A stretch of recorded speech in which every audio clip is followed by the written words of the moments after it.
Tested. Hey guys, it's Will from Tested. I'm here today to talk about the Samsung Captivate.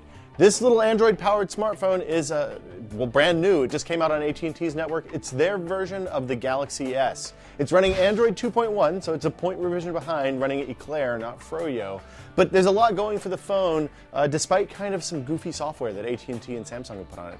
We'll have a full review probably next week, but until then, let's do a quick look and show you kind of what there is to see on the Captivate.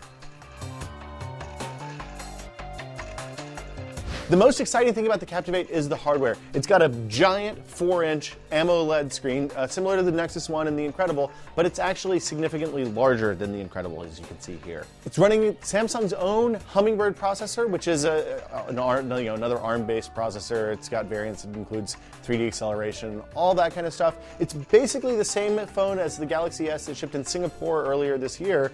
There's a couple of key differences, though. First, the AT&T version of the phone doesn't have a front-facing camera, so there's no kind of, FaceTime possibility with this phone. The other thing that's been added to the US versions of the Galaxy S is a gyroscope. So much like the iPhone 4, this phone has a gyroscope inside. So it's all in all a really tidy software or hardware platform.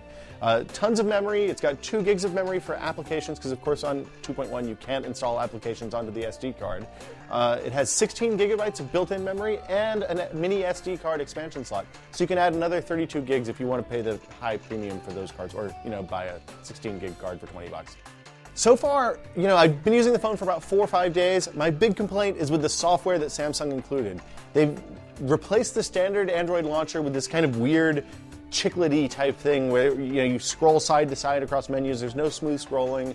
It seems a little bit slow. They do have a couple of interesting widgets, but for the most part, the phone would be much more interesting if it was just running a stock Android 2.2 instead of this highly modified 2.1 using their TouchWiz software. So I'm gonna, as part of my review, I'll wipe the phone clean, put on a third-party firmware or something like that, see how it actually performs without all the Samsung cruft.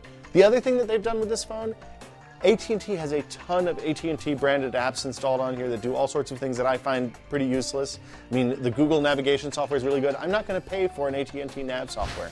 Same thing for some of the media software and things like that. I can't get rid of them. I'm really not interested in having 4 music stores on my phone just so that AT&T and all of their partners can make a quick buck. This doesn't do it for me. The upshot is, this is the first real Android phone that's available for AT&T users, so there finally is an AT&T-friendly iPhone alternative in the awesome smartphone department. The hardware on this seems really, really good. I'm just interested to see what we can do to make the software better. So for Tested, I'm Will Smith. Thanks for watching.